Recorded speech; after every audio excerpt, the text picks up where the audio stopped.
ಹಾಗೆ ಎಲ್ರಿಗೂ ನಮಸ್ಕಾರ. ಸೊ ಎಂಥ ಲಾಸು ಗುರು ಮುಂಬೈ ಇಂಡಿಯನ್ಸ್ಗೆ, ನಿಜವಾಗ್ಲೂ ಸ್ಟ್ರಗಲ್ ಪಡ್ತಿದ್ದಾರೆ.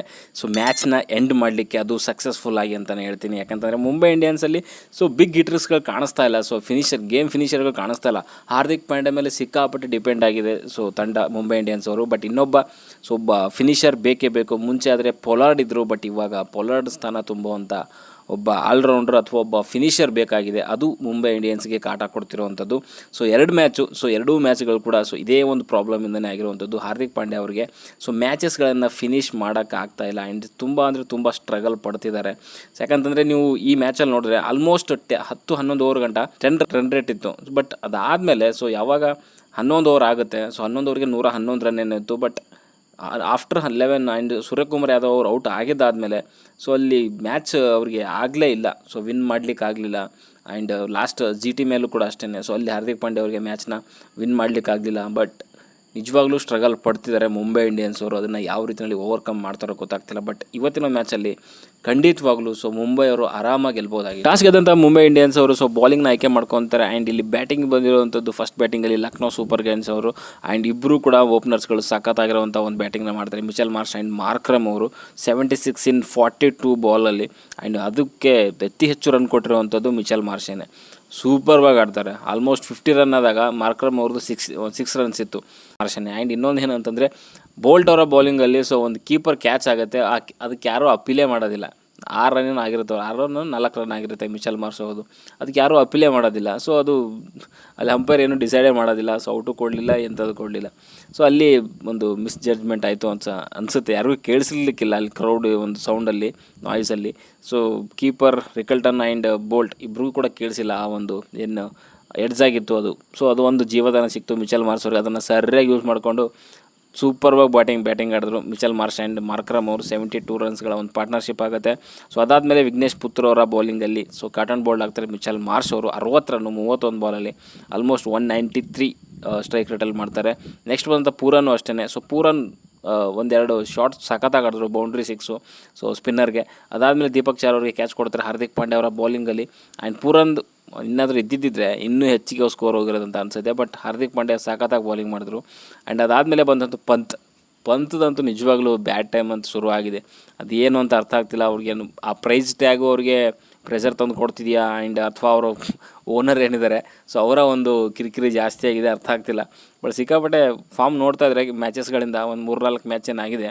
ನಿಜವಾಗ್ಲೂ ತುಂಬ ಕಮ್ಮಿ ಸ್ಕೋರ್ಗೆ ಔಟ್ ಆಗ್ತಿದ್ದಾರೆ. ಕಾನ್ಫಿಡೆನ್ಸ್ ಕಾಣಿಸ್ತಿಲ್ಲ ಅವ್ರಿಗೆ. ಕೀಪಿಂಗಲ್ಲಾಗಿರ್ಬೋದು, ಬ್ಯಾಟಿಂಗಲ್ಲಾಗಿರ್ಬೋದು ಸಿಕ್ಕಾಪಟ್ಟೆ ಸ್ಟ್ರಗಲ್ ಪಡ್ತಿದ್ದಾರೆ. ಅದು ಕಾಣಿಸ್ತಾ ಇದೆ ಕೂಡ. ಆ್ಯಂಡ್ ಇವತ್ತು ಅಟ್ಲೀಸ್ಟ್ ಅವ್ರು ಮ್ಯಾಚ್ ವಿನ್ ಆಗಿರೋದಕ್ಕೆ ಸ್ವಲ್ಪ ಖುಷಿಯಾಗಿರುತ್ತೆ. ಇಲ್ಲ ಅಂತಿದ್ರೆ ಆ ಮನುಷ್ಯನಿಗೆ ನನ್ನ ಪ್ರಕಾರ ಡ್ರೆಸ್ಸಿಂಗ್ ರೂಮ್ ಹೋಗೋಕ್ಕೇ ಭಯ ಅನ್ನೋ ರೀತಿಯಲ್ಲಿ ಕಾಣಿಸ್ತಾ ಇದೆ. ಆ ಮುಖದಲ್ಲಿ ಆ ಒಂದು ಏನು ಕಾನ್ಫಿಡೆನ್ಸೇ ಕಾಣಿಸ್ತಾ ಇಲ್ಲ. ಆ ರೀತಿಯಲ್ಲಿ ಪ್ರೆಷರ್ ಇದೆ ಅವ್ರಿಗೆ. ಒಂದು ವಿನ್ ಆಗಬೇಕು ಅನ್ನೋದು, ಆಮೇಲೆ ಓನರ್ ಪ್ರೆಷರ್ ಇದೆ, ಆ ಪ್ರೈಸ್ ಟ್ಯಾಗ್ ಪ್ರೆಷರ್ ಇದೆ. ಈ ಥರ ಇದ್ದಾಗ ಸ್ವಲ್ಪ ಪರ್ಫಾರ್ಮೆನ್ಸ್ ಮಾಡೋದು ತುಂಬ ಕಷ್ಟ. ಓಕೆ, ಅಂಥದ್ರಲ್ಲಿ ಅವರು ಇವತ್ತಿನ ಮ್ಯಾಚಲ್ಲೂ ಕೂಡ 2 ರನ್ನು 6 ಬಾಲಲ್ಲಿ ಹಾರ್ದಿಕ್ ಪಾಂಡ್ಯ ಅವರ ಬೌಲಿಂಗಲ್ಲಿ ಕ್ಯಾಚ್ ಕೊಟ್ಟು ಔಟ್ ಆಗ್ತಾರೆ ಅಲ್ಲಿ ಬೋಸ್ ಅವ್ರಿಗೆ. ಅದಾದಮೇಲೆ ಬಂದಂಥದ್ದು ಅಲ್ಲಿ ಆಯುಷ್ ಬದೋನಿ. ಅವರು ಒಂದು ಡೀಸೆಂಟ್ ಪಾರ್ಟ್ನರ್ಶಿಪ್ ಮಾಡ್ತಾರೆ ಮಾರ್ಕ್ರಮ್ ಅವ್ರ ಜೊತೆಗೆ. ಒಂದು ಕಡೆಗೆ ಈ ವಿಕೆಟ್ಸ್ ಬೀಳ್ತಾಯಿದ್ರು ಕೂಡ ಮಾರ್ಕ್ರಮ್ ಅವರು ಸ್ವಲ್ಪ ನಿಂತ್ಕೊಂಡು ಆಡ್ತಾಯಿದ್ರು, ಆ್ಯಂಕರಿಂಗ್ ಇನ್ನಿಂಗ್ಸ್ ಅಂತ ಹೇಳ್ತೀನಲ್ಲ. ಆ ರೀತಿಯಲ್ಲಿ ಆಡ್ತಾಯಿದ್ರು. ಆಯುಷ್ ಬದೋನಿ ಆ್ಯಂಡ್ ಅವರು ಕೂಡ ಒಂದು ಡೀಸೆಂಟು ಒಂದು ಪಾರ್ಟ್ನರ್ಶಿಪ್ ಮಾಡ್ತಾರೆ. ಆ್ಯಂಡ್ ಆಯುಷ್ ಬದೋನಿ ಒಂದು ಒಳ್ಳೆ ಬ್ಯಾಟಿಂಗ್ ಆಡ್ತಾರೆ, 30 ರನ್ನು 19 ಬಾಲಲ್ಲಿ.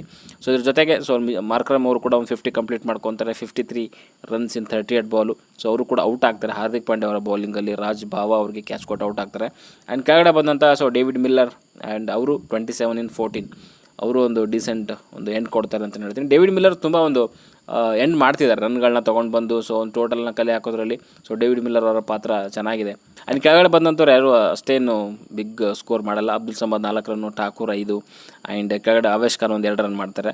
ಅದೆಲ್ಲ ಬಿಟ್ಬಿಟ್ಟು ಡೀಸೆಂಟಾಗಿ ಒಂದು ಬ್ಯಾಟಿಂಗ್ ಇದೆ ಅಂತಲೇ ಹೇಳ್ತೀನಿ. ಆ್ಯಂಡ್ 203 ರನ್ಸ್ ಇನ್ 8 ವಿಕೆಟ್ ಕಳ್ಕೊಂಡು 20 ಓವರಲ್ಲಿ 203 ರನ್ಗಳನ್ನ ಗಳಿಸ್ತಾರೆ ಲಕ್ನೋ ಸೂಪರ್ ಜೈಂಟ್ಸ್ ಅವರು. ಇದ್ರ ಜೊತೆಗೆ ಬೌಲಿಂಗಲ್ಲಿ ಮಾತಾಡಿದ್ರೆ ಮುಂಬೈ ಕಡೆಗೆ ಸಖತ್ತಾಗಿರೋದೇ ಮಾಡಿರುವಂಥದ್ದು ಅಂದರೆ ವಿಘ್ನೇಶ್ ಪುತ್ರ ಅವರು. 4 ಓವರಲ್ಲಿ 31 ರನ್ ಕೊಡ್ತಾರೆ, 1 ವಿಕೆಟ್ ತೆಗಿತಾರೆ. ಅದ್ರ ಜೊತೆಗೆ ಅದಕ್ಕಿಂತ ಅದ್ಭುತವಾಗಿ ಮಾಡಿರುವಂಥದ್ದು ಅಂತಂದರೆ ಅದು ಹಾರ್ದಿಕ್ ಪಾಂಡ್ಯ ಅವರು. ಇವತ್ತು 5 for ತಗೊತಾರೆ, 5 ವಿಕೆಟು. 4 ಓವರಲ್ಲಿ 36 ರನ್. ಬೌಲಿಂಗಲ್ಲಂತೂ ಸಖತ್ತಾಗಿ ಮಾಡಿದ್ದಾರೆ ಇವತ್ತು. ಶಾರ್ಟ್ ಬಾಲ್ಗಳನ್ನ ಹಾಕಿ ವಿಕೆಟ್ಗಳನ್ನ ಕಿತ್ಬಿಟ್ರು. ಈ ಒಂದು ಸ್ಕೋರ್ನ ಬೆನ್ನತ್ತಂತಹ ಮುಂಬೈ ಇಂಡಿಯನ್ಸ್ ಅವರು ಇವತ್ತು ರೋಹಿತ್ ಶರ್ಮಾ ಇಲ್ಲದೇ ಇರೋ ಕಾರಣ ಅಲ್ಲಿ ವಿಲ್ ಜಾಕ್ ಅವರು ಓಪನ್ ಮಾಡ್ತಾರೆ ರಿಕರ್ಡನ್ ಜೊತೆಗೆ. ಈ ಇಬ್ಬರು ಕೂಡ ಖರಾಬಾಗಿರುವಂಥ ಒಂದು ಸ್ಟಾರ್ಟ್ ಕೊಡ್ತಾರೆ. ಯಾಕಂತಂದರೆ ಅಲ್ಲಿ 11 ರನ್ಗೆ ಸೊ 1 ವಿಕೆಟ್ ಬೀಳುತ್ತೆ ಎರಡನೇ ಓವರಲ್ಲಿ ವಿಲ್ ಜಾಕ್ ಅವರು. And Rickelton same shot, same wicket, same ball, same catch ಹಿಡಿದಂಥವ್ರು ಅಲ್ಲಿ ಬಿಷ್ಣೋಯ್. ಸೊ 17 ರನ್ಗೆ 2 ವಿಕೆಟು, ಮೂರನೇ ಓವರಲ್ಲಿ ಒಂದು, ಎರಡನೇ ಓವರಲ್ಲಿ ಒಂದು. ಸೊ 17 ರನ್ಗೆ 2 ವಿಕೆಟ್ ಹೋದಾಗ ನಮಂದಿರ್ ಬರ್ತಾರೆ. ನಮಂದಿರ್ ಬಂದಾಗ ಸೂಪರ್ವಾಗಿ ಆಡ್ತಾರೆ. ನಮಂದಿರ್ ಆ್ಯಂಡ್ ಸೂರ್ಯಕುಮಾರ್ ಯಾದವ್ ಇಬ್ಬರು ಒಂದು ಒಳ್ಳೆ ಪಾರ್ಟ್ನರ್ಶಿಪ್ ಮಾಡ್ತಾರೆ, 50+ ರನ್ಸ್ ಪಾರ್ಟ್ನರ್ಶಿಪ್ ಮಾಡ್ತಾರೆ. ಅದಾದಮೇಲೆ ದಿಗ್ವೇಶ್ ರಾಥಿ ಅವರ ಒಂದು ಬೌಲಿಂಗಲ್ಲಿ ಸೊ ನಮಂದಿರ್ ಬೋಲ್ಡ್ ಆಗ್ತಾರೆ. ಆ್ಯಂಡ್ ಇರೋ ಗಂಟ ಸೂಪರ್ವಾಗಿ ಒಂದು ಬ್ಯಾಟಿಂಗ್ ಮಾಡಿದ್ರು. ಶಾರ್ಟ್ ಬಾಲ್ ಆದರೂ ಆಗಿರ್ಬೋದು, ಯಾವ ಬಾಲ್ ಆಗಿದ್ರು ಕೂಡ ಅದನ್ನು ಬೌಂಡ್ರಿ ಆಚೆ ಕಳಿಸುವಂಥ ಒಂದು ಶಾಟ್ಗಳು ಆಡ್ತಾಯಿದ್ರು. ಸೂಪರ್ವಾಗಿ ಆಡಿದ್ರು ನಮಂದಿರ್ ಅವರು. ಆ್ಯಂಡ್ ಸೂರ್ಯಕುಮಾರ್ ಯಾದವ್ ಎಲ್ಲಿವರೆಗೂ ಇರ್ತಾರೆ ಆ ಮ್ಯಾಚ್ ಅದು ಖಂಡಿತವಾಗ್ಲೂ ಮುಂಬೈ ಇಂಡಿಯನ್ಸ್ ಸೋಲಕ್ಕೆ ಸಾಧ್ಯನೇ ಇಲ್ಲ ಅಂತ ಅನಿಸುತ್ತೆ. ಸೊ ಆ ಒಂದು ಮಟ್ಟಿಗೆ ಅವ್ರ ಬ್ಯಾಟಿಂಗ್ ಇರುತ್ತೆ. ನೆಕ್ಸ್ಟ್ ಒಂದು ತಿಲಕ್ ವರ್ಮಾ ಅದೇ ಮೊದಲಿರೋದಂಗೆ ಸಿಕ್ಕಾಪಟ್ಟೆ ಸ್ಟ್ರಗಲ್ ಪಡ್ತಾಯಿದ್ರು. ಮೇ ಬಿ ಅವ್ರಿಗೆ ಇಂಜುರಿ ಆಯಿತಾ ಅಥವಾ ಬ್ಯಾಟಿಂಗ್ ಪೊಸಿಷನ್ ಏನಾದರೂ ಮೇಲೆ ಕೆಳಗೆ ಮಾಡಿರೋದಕ್ಕೆ ಆ ಥರ ಆಯಿತಾ ಗೊತ್ತಿಲ್ಲ. ಬಟ್ ತುಂಬ ಸ್ಟ್ರಗಲ್ ಪಡ್ತಾಯಿದ್ರು. ಅದಕ್ಕೋಸ್ಕರನೇ ಅವ್ರನ್ನ ರಿಟೈರ್ಡ್ ಮಾಡಿಬಿಟ್ರು. ಸೊ ಅಂದರೆ ಬಿಗ್ ಶಾಟ್ ಹೊಡಿಯೋಕೆ ಆಗ್ತಾಯಿಲ್ಲ ಅನ್ನೋ ಕಾರಣಕ್ಕೆ ಅವ್ರನ್ನ 19ನೇ ಓವರಲ್ಲಿ ಅವ್ರನ್ನ ಆಚೆ ಕಳಿಸ್ಬಿಟ್ರು. ಸೊ ಅಲ್ಲಿ ಇವ್ರನ್ನ ತೊಗೊಂಡು ಬಂದರು, ಯಾರನ್ನ ಸ್ಯಾಂಟ್ನರ್ ತೊಗೊಂಡ್ಬಂದರು. ಮೇ ಬಿ ಇಂಜುರಿ ಇದೆಯಾ ಅಥವಾ ಏನಿದೆ ಅರ್ಥ ಆಗಲಿಲ್ಲ ನನಗೆ. ತಿಲಕ್ ವರ್ಮಾ ಅಂತ ಪ್ಲೇಯರ್ನ ರಿಟೈರ್ಡ್ ಔಟ್ ಮಾಡ್ತಾರೆ ಅಂತಂದರೆ ನನಗೆ ಅರ್ಥ ಆಗಲಿಲ್ಲ. ಬಿಗ್ ಶಾಟ್ ಹೊಡೆಯುವಂಥ ಪ್ಲೇಯರ್ ಅವರು, ಬಟ್ ತುಂಬ ಸ್ಟ್ರಗಲ್ ಪಡ್ತಾಯಿದ್ರು. ಸೊ ಅದು ಒಂದು ಕಾರಣ ಮ್ಯಾಚ್ ಸೋಲೋದಕ್ಕೆ. ತಿಲಕ್ ವರ್ಮಾ ಅವರ ಒಂದು ಬಿಗ್ ಶಾಟ್ ಹೊಡೆಯದೇ ಇರೋಕ್ಕೆ ಕಾರಣ, ಅದು ಸೋಲು ಕಾರಣ ಆಯಿತು ಅಂತಲೇ ಹೇಳ್ಬೋದು.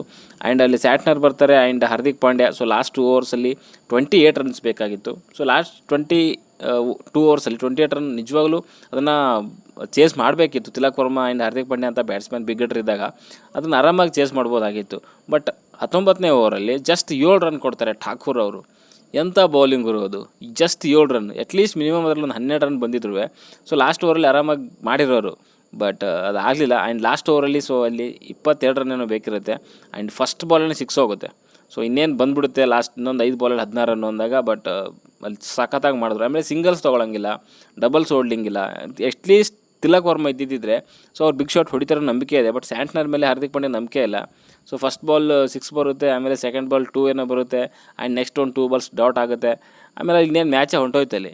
ಸೊ ಈ ರೀತಿಯಲ್ಲಿ ಇವತ್ತಿನ ಮುಂಬೈ ಇಂಡಿಯನ್ಸ್ ಪಂದ್ಯ ಎಂಡ್ ಆಗಿರುವಂಥದ್ದು. ಆ್ಯಂಡ್ ಅದೇ ಫಿನಿಷರ್ಗೆ ಸಿಕ್ಕಾಪಟ್ಟೆ ಒಂದು ಸ್ಟ್ರಗಲ್ ಪಡ್ತಿದ್ದಾರೆ. ಆ್ಯಂಡ್ ಫಿನಿಷರ್ ಹುಡುಕಾಟದಲ್ಲಿ ಇನ್ನೊಬ್ಬ ಫಿನಿಷರ್ನ ಹುಡ್ಕೊಳ್ಳೇಬೇಕು. ಅದು ಪೋಲಾರ್ಡ್ ಅಂತವ್ರದ್ದಾಗಿರ್ಬೋದು, ಹಾರ್ದಿಕ್ ಪಾಂಡ್ಯ ಆದ್ರಾಗಿರ್ಬೋದು. ಆ್ಯಂಡ್ ಒಬ್ಬ ಹಾರ್ದಿಕ್ ಪಾಂಡ್ಯ ಇದ್ರೂ ಕೂಡ ಅದನ್ನ ಫಿನಿಷ್ ಮಾಡೋಕ್ಕಾಗಲ್ಲ. ಯಾಕಂತಂದರೆ ಇವಾಗಿನ ಬೌಲರ್ಗಳು ವೈಡ್ ಯಾರ್ಕರ್ಗಳು ಪಕ್ಕ ಪ್ಲ್ಯಾನ್ ಮಾಡ್ಕೊಂಡೇ ಬರ್ತಾರೆ. ತುಂಬ ಕಷ್ಟ ಇದೆ. ಬಟ್ ಗೊತ್ತಿಲ್ಲ, ಒಂದು ಕೈಲಿರುವಂಥ ಮ್ಯಾಚ್ನ ಮುಂಬೈ ಅವರು ಸೊ ಲಕ್ನೋ ಸೂಪರ್ ಜೈನ್ಸ್ಗೆ ಕೊಟ್ಟವ್ರೆ ಅಂತಲೇ ಹೇಳ್ಬೋದು. ಆ್ಯಂಡ್ ಲಕ್ನೋ ಕಡೆಗೆ ಬೌಲಿಂಗಲ್ಲಿ ಇವರು ದಿಗ್ವೇಶ್ ರಾಥಿ ಸಖತ್ತಾಗಿ ಮಾಡಿದ್ರು. 4 ಓವರಲ್ಲಿ 21 ರನ್, 1 ವಿಕೆಟ್ ತೆಗೆದಿದ್ದಾರೆ. ಬಟ್ 5.2 ಇದೆ ಎಕನಾಮಿ ರೇಟ್. ಸೊ ಅವರಿಂದನೇ ಒಂದು ಪಂದ್ಯದಲ್ಲಿ ಒಂದು ಡಿಫ್ರೆನ್ಸ್ ಕ್ರಿಯೇಟ್ ಆಗಿರೋದು. ಇಲ್ಲ ಅಂತಂದಿದ್ರೆ ಎಲ್ಲರೂ ಕೂಡ ಅಷ್ಟೇ, ಎಲ್ಲರೂ 10 ಮೇಲೇ ಕೊಟ್ಟಿರೋವಂಥದ್ದು. ಸೊ ರನ್ ರೇಟ್ನ ಎಕನಾಮಿ ರೇಟ್ನ. ಸೊ ಇಲ್ಲಿ ಈ ರೀತಿಯಲ್ಲಿ ಪಂದ್ಯ ಇತ್ತು ಅಂತಲೇ ಹೇಳ್ತೀನಿ. ಆ್ಯಂಡ್ ಅಗೇನ್ ಮುಂಬೈ ಇಂಡಿಯನ್ಸ್ ಅವರು 6ನೇ ಪ್ಲೇಸ್ಗೆ ಕುಸಿದಿದ್ದಾರೆ ಪಾಯಿಂಟ್ಸ್ ಟೇಬಲಲ್ಲಿ. ತುಂಬ ಸ್ಟ್ರಗಲ್ ಪಡ್ತಿದ್ದಾರೆ. ಅದರಲ್ಲೂ ಮುಖ್ಯವಾಗಿ ರೋಹಿತ್ ಶರ್ಮಾ ಕೂಡ ಇವತ್ತಿನ ಮ್ಯಾಚಲ್ಲಿ ಇರಲಿಲ್ಲ. ಆ್ಯಂಡ್ ಅವರ ಒಂದು ಟಾಪ್ ಆರ್ಡರ್ ಅಂತೂ ಅಂಥ ಒಂದು ಒಳ್ಳೆ ಬ್ಯಾಟಿಂಗ್ ಅಂತೂ ಆಡ್ತಿಲ್ಲ. ಇನ್ನು ಬಾಟಮಲ್ಲೂ ಆಡ್ತಿಲ್ಲ. ಓನ್ಲಿ ಮಿಡ್ಲ್ ಆರ್ಡರ್, ಅದು ಸೂರ್ಯಕುಮಾರ್ ಯಾದವ್ ಅವ್ರ ಮೇಲೆ ತುಂಬ ಡಿಪೆಂಡ್ ಆಗಿದೆ ತಂಡ. ಸೊ ಅವರಿಲ್ಲ ಅಂತಂದರೆ ಮುಂಬೈ ಇಂಡಿಯನ್ಸೇ ಇಲ್ಲ ಅನ್ನೋ ರೀತಿಯಲ್ಲಿ ಆಗಿದೆ ಬ್ಯಾಟಿಂಗ್ ಲೈನಪ್ಪು.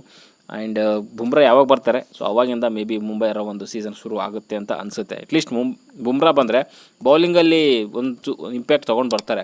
ಸೊ ಆ ರೀತಿ ಇಂಪ್ಯಾಕ್ಟ್ ಬಂತು ಅಂದರೆ ಇಡೀ ಒಂದು ತಂಡಕ್ಕೆ ಜೋಶ್ ಬರುತ್ತೆ. ಸದ್ಯಕ್ಕೆ ಹೊಡೆದಷ್ಟೇ ವಿಡಿಯೋ ಅಷ್ಟು ಲೈಕ್ ಮಾಡಿ, ಶೇರ್ ಮಾಡಿ, ಚಾನಲ್ ಸಬ್ಸ್ಕ್ರೈಬ್ ಮಾಡ್ಕೊಳ್ಳಿ ಅಂತ ಹೇಳ್ತಾ ಮುಂದಿನ ವಿಡಿಯೋದಲ್ಲಿ ಸಿಗೋವರೆಗೂ ಟಾಟಾ, ಬೈ ಬಾಯ್.